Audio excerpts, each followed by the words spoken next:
chez toi Mamadou Ndiaye Kilote la maye yow lan nga maye comme yéen ñëpp a confiné wu ci seen i biir kër te ku ne mën na koo simple bon sa robe bu jaune baax na et c'est bien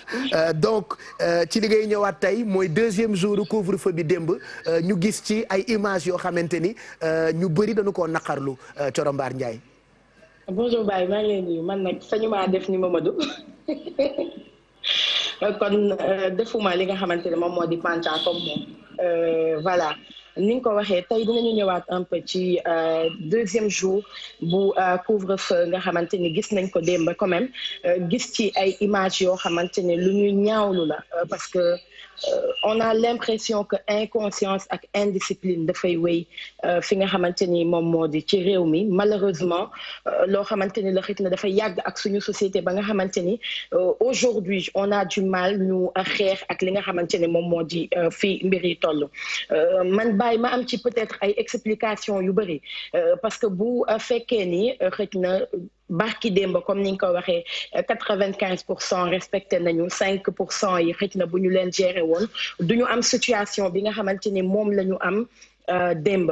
parce que xale yi à un moment donné affaire bi dañ koy def jeu wu cache-cache dóor dàq seen diggante ak policiers yi foo lañ koy jàppee parce que xëj na foofu la ñu toll comme ni ma koy waxee ay xale lañ yu nga xamante ni xëj na sax ñi ëpp ci ñoom amuñu âge maturité bi muy 18 ans donc limite ils sont inconscients naam am na ci ñoo xamante ne li ñuy def du inconscience du dara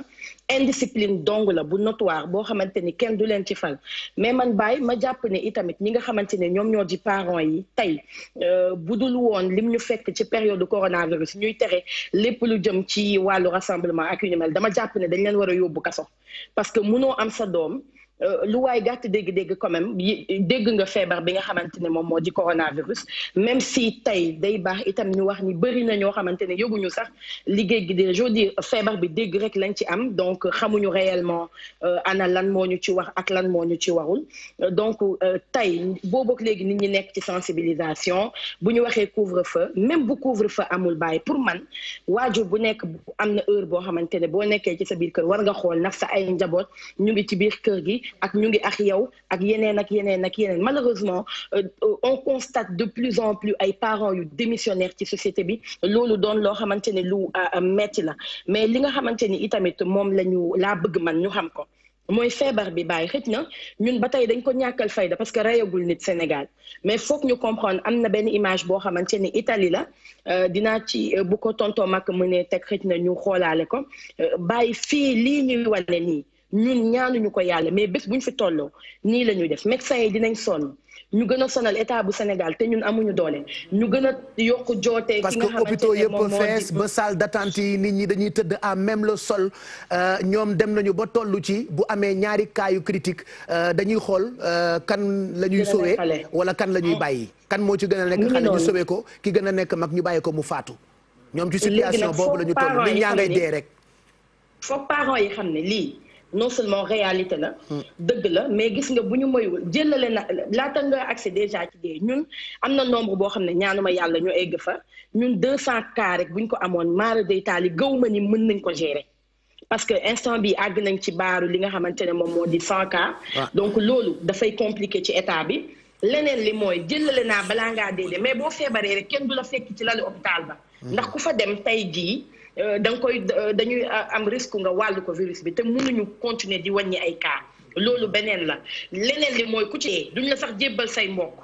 dama foog ñu tenir leen discours boobu pour parents yi xam réellement ana risque yi seen doom yi nga xamante ne moom la ñuy daw ñu téye xale yi encore une fois ci biir kër yi buñ leen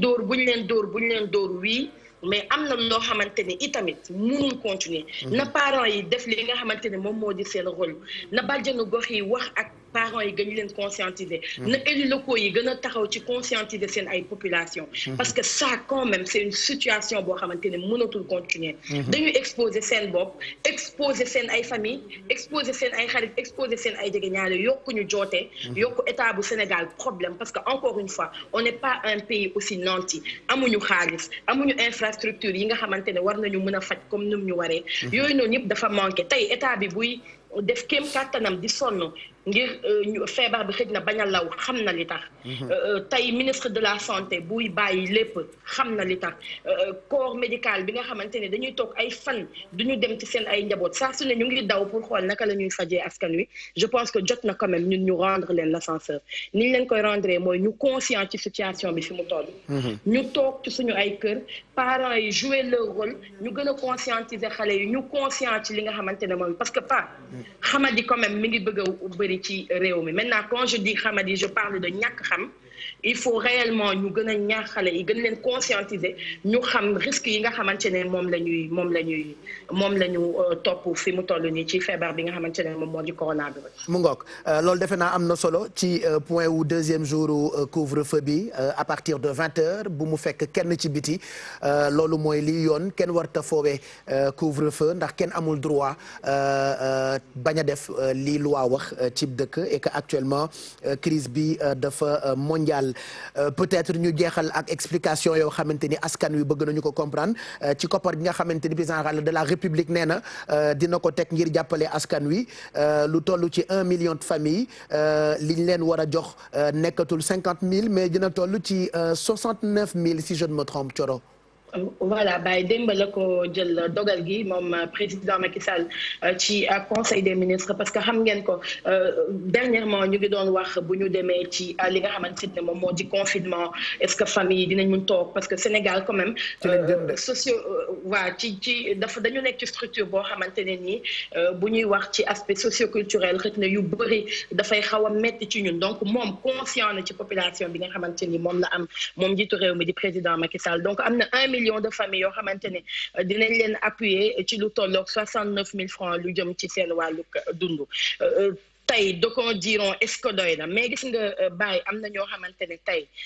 30 000 francs bu ñu ko amee boo leen ne toog leen seen biir kër ñu toog donc tey li am solo mooy état bi xam li nga xamante ne moom moo di urgence yi ñu taxaw ci et quoi qu'on puisse dire jàpp nañ ni bi pandémie bi commencé ak léegi ñu ngi xool seen kéem kattan pour ñi nga xamante ne ñoom la ñu war a jàppale ñu mën leen jàppale donc tey 1 million de familles la yu nga xamante ne dinañ jot ku nekk 69 000 francs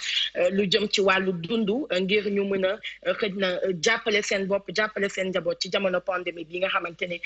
ci loolu la ñu nekk donc kilifa yi ñoom dinañ ci liggéey ak ñi nga xamante ne ñoom lañ ci war a liggéeyal nga xamante ni ku ci nekk rek sa askan parce que ñoom am nañu quand même information yoo xamante ne ñun amuñu ko donc ñoom tey xam nañu ana ñan ñoo gën a yelloo alal joojule nga xamante ne moom la njiitu réew mi fas yéene génne ngir jàppale ci yooyu les familles donc c'est important bu ñu jógee ci 50 000 jàll ci 69 000 gëm nañ ni bu ko dafa réew mi attanee dinañu gën a xëj na yokku somme bi wala ñu gën a mën a jàppale yeneen ci ay famille mais li am solo rek mooy ñu bañ leen fàtte quand même parce que li ñuy wolof naan balaa nga ni naam danga fay ne saaku itam bu feesul du taxaw donc nit yi mënuñu leen toogloo noonu rek toog boo xamante ni xëj na du ànd ak dara donc tey bu ñu demee ba war leen jàppale ñëpp dañu ci ànd xëj na Pape jeexalee rek ak xëj na maire bu président Macky Sall xaw a maire jëmale ci secteur privé bi ndax jàpp na ni xëj na li ñu joxe ci koppar ngir xeex coronavirus bi dafa tuuti